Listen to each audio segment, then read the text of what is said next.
kita akan membahas mengenai materi sejarah Indonesia tentang masuknya Islam ke Nusantara. Nah, sebelumnya kita akan membahas dulu perkembangan Islam di Arab ya. Yang pertama, Mekah dan Madinah menjadi kota pertama dalam persebaran agama Islam. Ajaran Islam disebarluaskan oleh Nabi Muhammad SAW pada awal abad ke-6, disebarkan melalui dakwah. Nah, ini adalah perkembangan Islam di Arab. Nah, berikutnya setelah Nabi Muhammad wafat, Islam telah berkembang di Arab, kemudian dilanjutkan oleh para sahabat Nabi. Nah, ini adalah Islam periode Mekah dan periode di Madinah. Nah, di sini kita bisa lihat kalau di periode Mekah penyebarannya dilakukan secara sembunyi-sembunyi dan terbatas, hanya kalangan orang miskin, perempuan, pekerja rendahan dan budak. Kemudian muncul banyak reaksi dari penentang Islam. Di periode Madinah, penyebaran Islam dilakukan secara terbuka, terbentuk masyarakat Islam sebagai kekuatan politik, dan hampir di seluruh jazirah Arab itu menganut agama Islam. Nah, berikutnya adalah masa kekhalifahan. Nah, di sini kita bisa lihat beberapa perkembangan Islam ya, yaitu persebaran Islam di bawah melalui perdagangan. Islam berkembang pesat sampai ke Eropa, persebarannya di daerah Andalusia, kemudian persebaran sampai ke India, Cina, dan Asia termasuk Indonesia. Nah, di daerah Andalusia ini adalah sekarang bagian negara Spanyol ya, di Eropa. Kemudian kita membahas faktor yang menyebabkan agama Islam dapat berkembang cepat di Indonesia. Yang pertama itu syarat masuk Islam sangat mudah dengan mengucapkan kalimat syahadat. Kemudian upacara dalam Islam sangat sederhana ya. Kemudian agama Islam yang menyebar ke Indonesia disesuaikan dengan tradisi di Indonesia dan dilakukan secara damai. Agama Islam tidak mengenal kasta dan setiap manusia adalah sama. Kemudian faktor politik yaitu runtuhnya Sriwijaya dan Majapahit ya. Kita bahas ke Sunok Hurgons ya. Islam masuk ke Indonesia melalui Gujarat, India. Hal ini didasarkan pada kenyataan bahwa batu nisan yang di Nusantara mempunyai bentuk yang sama dengan nisan yang ada di Kambai, India, atau termasuk makam Maulana Malik Ibrahim yang ada di Gresik. Nah, ini menurut Sunok Hurgons ya, salah satu orang yang ahli ya, dari Belanda ya, dan juga berperan ketika melawan perlawanan di Aceh ya. Sunok Hurgons dia sangat memahami tentang Islam ya. Kemudian ada Sucipto Wiryo Suparto ya, menurutnya Islam masuk Indonesia melalui Gujarat, India. Hal ini dibuktikan dengan salah satu makam raja Islam di Samudra Pasai, nisannya berasal dari Gujarat. Kemudian ada Husein Jayadiningrat, menurutnya Islam masuk Indonesia melalui Iran atau Persia. Hal ini dibuktikan penggunaan gelar Syekh yang dipakai di Persia juga pernah dipergunakan oleh Raja Malaka dan Aceh di abad ke-15. Kemudian menurut Abdul Malik Amarullah atau Buya Hamka, Islam masuk ke Nusantara melalui Mesir dan Mekah. Ya, hal ini didasari dengan bukti mazhab yang dianut rakyat Indonesia adalah Syafi'i ya. Dan gelar yang digunakan oleh Raja Samudra Pasai adalah gelar Raja Mesir yaitu Malik. Nah, menurut Alwi Shihab, Islam dibawa pedagang abad ke-7 yang memasuki Cina lewat jalur bagian barat. Kesimpulan itu didasarkan pada berita Cina pada masa dinasti Tang yang menyatakan adanya perkampungan Arab di Cina. Nah, kita masuk ke teori yang pertama yaitu teori Mekah. Teori Mekah mengatakan bahwa proses masuknya Islam ke Indonesia adalah langsung dari Mekah atau Arab yaitu pada abad ke-7 Masehi.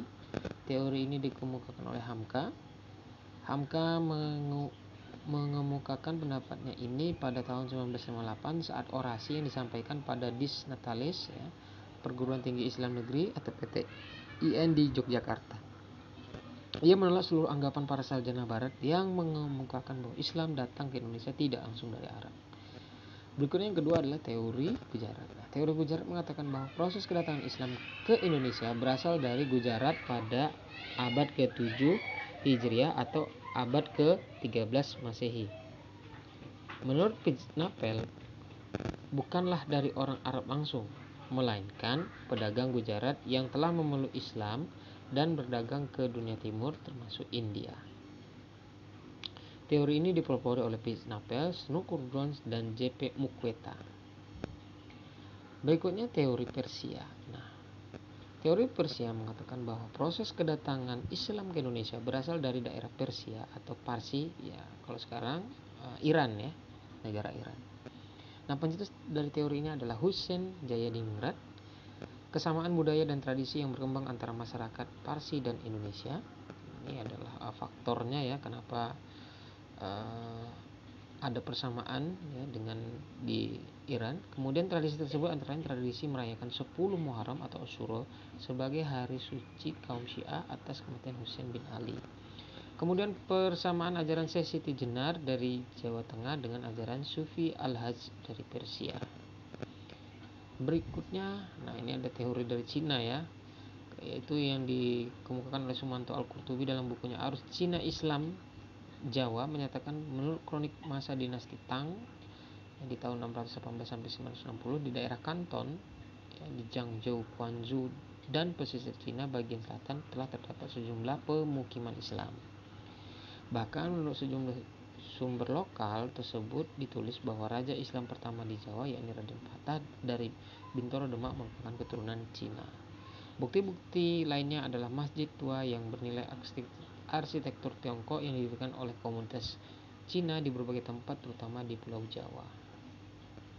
Nah, dari semua itu mana yang lebih benar? Semua teori di atas memiliki kelemahan dan kelebihan tersendiri.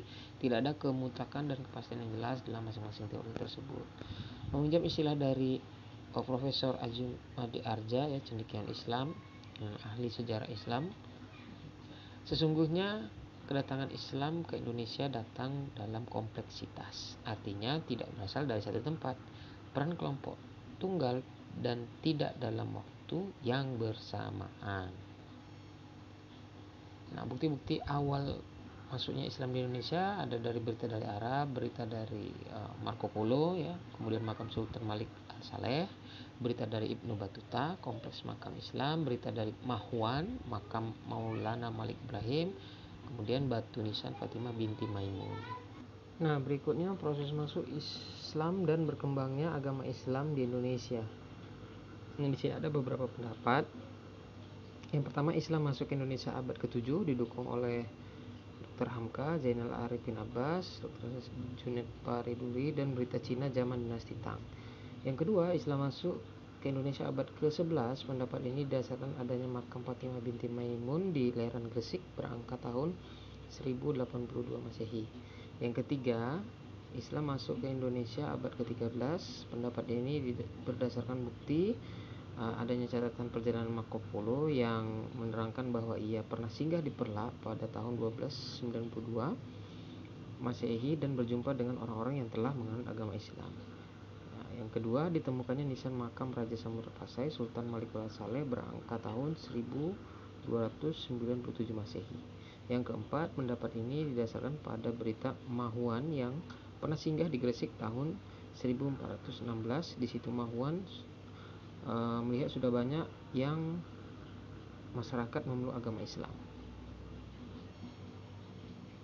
Nah, ini dia Marco Polo, Ibnu Battuta, dan ini adalah perjalanan dari Marco Polo ya, dan Ibnu Battuta. Kalau Marco Polo yang di garis merah, Ibnu Battuta yang warna hijau. Nah, ini dia tadi makam Sultan Malik Al-Saleh. Nah, ini dia. Kalau ini makam Maulana Malik Ibrahim. Ini berikutnya adalah pembawa agama Islam ya. Ada para pedagang, juru dakwah, di situ ada Wali Songo, ada Tuan Tunggang Parangan di Kalimantan Timur, Datuk Ribandang di Minang, kemudian ada Tuan di Bandang.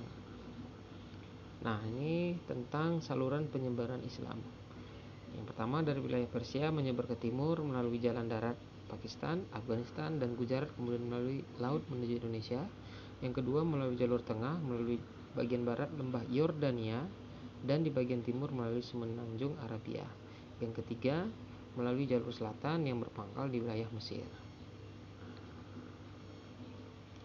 Nah, ini dia ya. peta atau tahun Kesultanan Islam di Nusantara.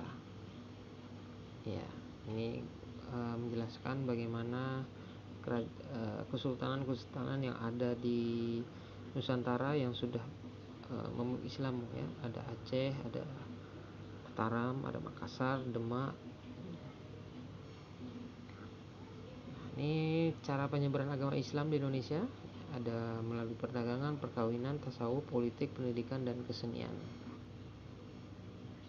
Kalau perdagangan, di sini kita bisa lihat sejak abad ke-7 Masehi, para pedagang Islam dari Arab, Persia, dan India mengambil bagian dalam perdagangan Indonesia. Kemudian perdagangan merupakan cara paling efektif untuk penyebaran Islam waktu itu. Hal ini dikarenakan para pedagang langsung berhubungan dengan raja, bangsawan, dan rakyat untuk memperoleh barang. Nah, ini dia ya. Seperti inilah peta konsepnya. Ada para pedagang itu bisa menemui atau langsung ke bangsawan atau raja dan juga golongan bawah. Kemudian melalui perkawinan, di sini kita bisa lihat pedagang itu pasti menetap dalam waktu yang cukup lama di satu daerah. Kemudian adanya perkawinan antara putri kaum pribumi dengan pedagang Islam, kemudian lahirlah anak, ya. Ya, artinya ketika raja sudah menganut agama Islam, maka otomatis rakyat juga akan menganut ajaran Islam, ya. Nah, ini dia. Artinya bergantung kepada rajanya. Ketika dia sudah menganut agama Islam, maka rakyat juga akan masuk ke Islam. Ini melalui pendidikan, biasanya diberikan oleh para ulama, guru agama, ataupun para kiai dengan mendirikan pondok-pondok pesantren. Setiap santri berusaha untuk dapat membangun tempat ibadah. Kemudian kesenian, di sini bisa kita lihat melalui kesenian dibuat agar masyarakat mudah menangkap dan memahami ajaran Islam, memadukan budaya pada masa Hindu-Buddha. Para ulama menyisipkan ajaran agama Islam. Contohnya gamelan, wayang kulit, ya. Nah, ini melalui ajaran tasawuf, yaitu cara untuk mengenal dan mendekatkan diri kepada Allah. Para tasawuf hidup dalam kesederhanaan, biasanya memiliki keahlian yang membantu masyarakat. Ya, tadi sudah disebutkan juga faktor yang menyebabkan agama Islam itu dapat berkembang cepat di Indonesia. Di sini ada 5, ya.